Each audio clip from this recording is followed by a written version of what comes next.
So I decided to make a video about simplifying the law of assumption and how it actually works, because Neville Goddard could not have made it simpler. But I have noticed that it is the tendency of the human mind to always complicate things.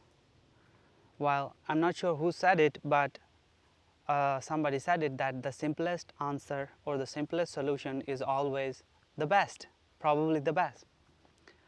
And simplifying the law of assumption, we look at the definition which Neville Goddard gave, which is an assumption, though false. This is the point which most people forget. An assumption, though false, if persisted in, will harden into fact. The word though false admits that your assumption is false. Where is it false?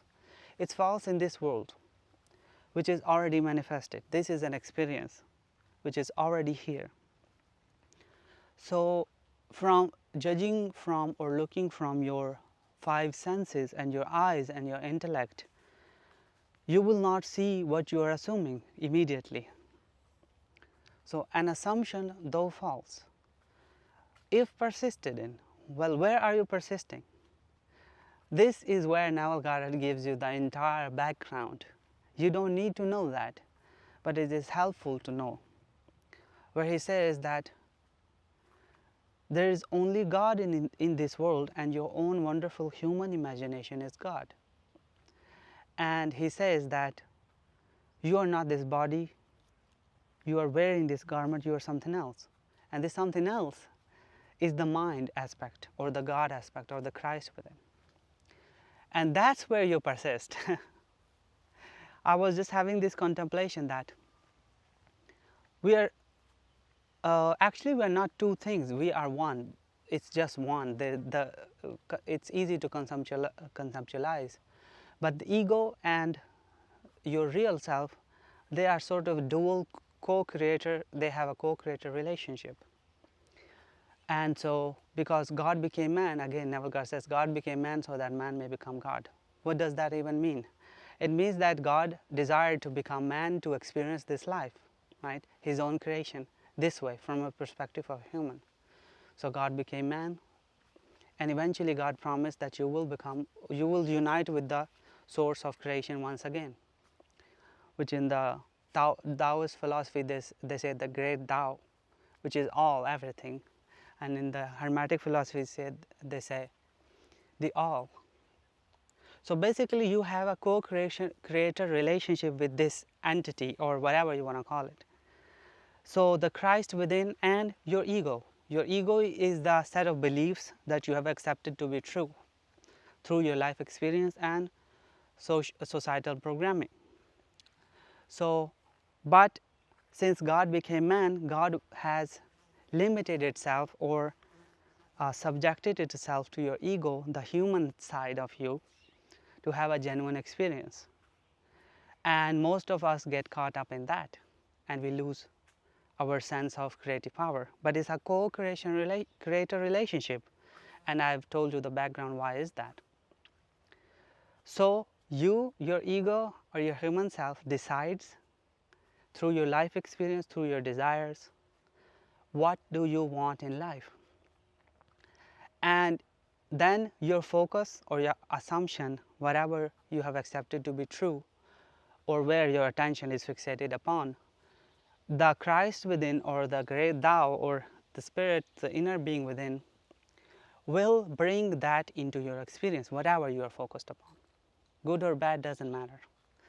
And duality is only in the human mind, so good and bad actually doesn't even exist. But the point is that this is why this is a human experience. This is a co-creator relationship with God. And when you use your human intellect, you are looking into the world and you are saying, oh, I assumed this and it's not here, so where is it? And why the law of assumption doesn't work, or why it's not happening, it must be all BS. While you are literally breaking the very first rule in the definition of the law of assumption, where Navagara says, an assumption though false. So the assumption is false because it's not yet here in this fake or fallen or the Maya, or there are so many words for this one. Basically, this is a manifested world, and they call it Maya or illusion because it appears to be something it's not. So, and it's amorphous, it changes, right? And since it's amorphous and it changes, we can't say that it's substance, it's natural and it's solid, right? So the point is that when you will look at this world which is already manifested and going in a certain momentum and a certain direction, and in your personal life, so you will not find in this world already it manifested there, because you are literally assuming it now. So an assumption, though false, it's false. We accept that. If persisted in, you persist with your contract, with your handshake with God, your co-creator relationship. You have that relationship with God. It's a contract that you have signed. That whatever you will focus upon mentally, in imagination, this is why I said the Navagara had stated many times that there is only God in this world, and your own wonderful human imagination is God. So in imagination and in your intellect, in your thoughts or whatever you want to call it, that's where you persist. So you don't go look into the world. You leave the how, the when, the where it's going to appear, how it's going to appear. Co-creator relationship, that's the job of the God of this entire existence. So an assumption, though false, if persisted in imagination, will harden into fact. So the law of assumption is all contained in this one small definition, or one small statement that Navagara repeated so many times. And what beginners do is, including myself sometimes, we assume something and then immediately, like within second, we look into the world, we don't see it, we get discouraged, and then we assume the opposite of it, exact opposite of it. For example, somebody assumes that they are now financially free. Well, where they are financially free, not in this world yet, is a false assumption, an assumption though false. If persisted in, so they persisted in mind, they say that I am enjoying a prosperous life, and then you leave it to God, and then you persist in, and it will harden into fact, and then it will show up in this world in some way, somehow. You don't know that, you will never know that. That's the point. It's a co-created relationship. The Navagara says that, I think it's a Bible verse or something, that I of my own do nothing, the Father within doeth all the work.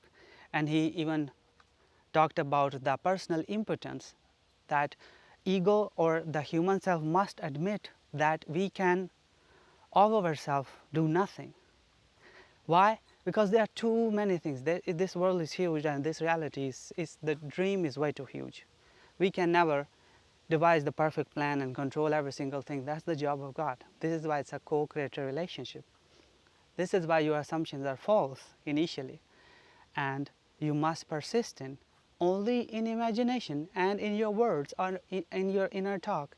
That is only in the mind, and you will not, you should not go looking for signs or where is it or when is it going to show up. All those questions assume the opposite of what you want. And this is why law of assumption some people may intellectually understand it, but in practice this nuance point they are foregoing or sidestepping, or whatever you want to call it, basically skipping the part that are not understanding that it is false. Initially it is false in your egoic perspective and in your five senses. Nothing is really false. Whenever you imagine something or you assume something, it's already there in the mind of God. Otherwise you would not be able to imagine it. Nothing that you can imagine does not exist. It all exists, therefore you can imagine it. So though false is extremely important. So once you understand that, you realize there is no point to look in the world for proof. All the proof is in your imagination, and your job is to persist. Where do you persist? You persist in keep on assuming your assumption, and then God does the rest. And this is how you fulfill the co-creator relationship, and law of assumption works. So this is it for this video, and until next time, bye bye.